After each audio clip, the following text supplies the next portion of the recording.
कभी कभी कुछ चीज़ें हमें देखकर मुस्कुराती हैं, पर वो इंसान नहीं होती। आज की कहानी एक ऐसे आईने की है जो किसी की परछाई नहीं देखता, क्योंकि उस परछाई में कैद है मौत। दिल्ली के बाहरी इलाके में एक पुरानी बिल्डिंग थी, राजविहार अपार्टमेंट। पहले बहुत लोग रहते थे, लेकिन अब वहाँ सिर्फ कुछ ही परिवार बचे थे। लोग कहते थे तीसरी मंजिल वाला फ्लैट 307, वहाँ कोई नहीं दिखता, पर किसी को पता नहीं था क्यों।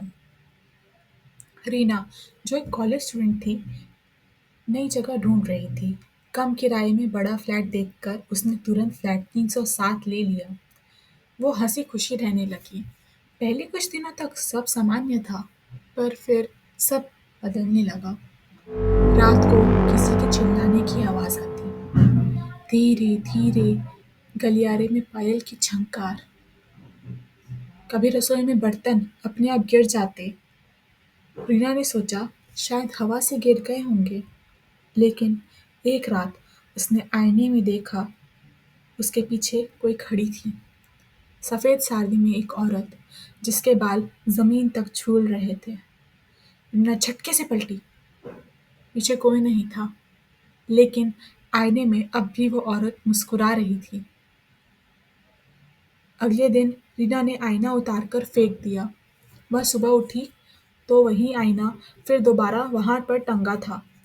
उसने घर वालों को फ़ोन किया, माँ, यहाँ कुछ अजीब हो रहा है। माँ ने बस इतना ही कहा, बेटा, वो घर मत छोड़ना, क्योंकि वो घर तुम्हें चुन चुका है। रीना सिहर गई। अब उसे हर रात वही औरत दिखाई देने लगी, कभी खिड़की के पास, कभी रसोई में, कभी उसके बिस्तर के पास। वो कुछ कहती नहीं थी, बस देखती रहती थी। रीना ने पड़ोसन से पूछा, इस घर में पहले कौन रहता था? वो बोली, एक औरत थी, नंदिता। उसने इसी आईने के सामने जहर खा लिया, क्योंकि उसके पति ने उसे धोखा दिया था। फिर उसने धीरे से कहा, उस दिन से इस घर में जो भी आता है वो आईना हटाने की कोशिश करता है, पर आईना खुद ब खुद वापस आ जाता है।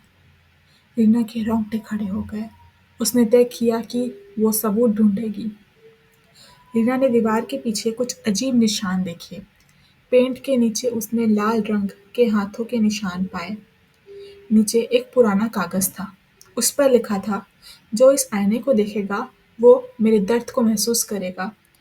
अचानक हवा बंद हो गई और आईने से किसी ने धीरे से कहा, अब तुम भी मुझे धोखा दोगी रीना? आईने में अब रीना खुद नहीं दिख रही थी। वहाँ नंदिता का चेहरा था। रीना चीखी, भागने की कोशिश की, पर दरवाज़ा अपना बंद हो चुका था। आईना ज़मीन से उठा और हवा में लटक गया। उसके अंदर से नंदिता निकली। उसकी आँखों में खून बह रहा था, पर चेहरे पर मुस्कान थी। वो बोली, अब मैं आज़ाद हूँ और तुम मेरे जैसी बनोगी। अगले पल रीना की परछाई गायब हो गई। अब आईना में सिर्फ नंदिता नहीं, दो औरतें थीं, नंदिता और रीना, दोनों मुस्कुराती हुई। 2 महीने बाद फ्लैट पर फिर किराए पर आए। एक नया कपल आया। सस्ता और साफ सुथरा घर है। उन्होंने कहा, दीवार पर अभी भी वही आईना टंगा था। और जैसे ही नए लड़के ने अपने बाल ठीक करने के लिए आईने में देखा, आईने में किसी ने मुस्कुराते हुए कहा, स्वागत है। रीना अब उस आईने में कैद है। हर नया इंसान जो उस घर में आता है, वो उसी मुस्कान से स्वागत करती है, क्योंकि कुछ चीज़ें कभी नहीं मरती।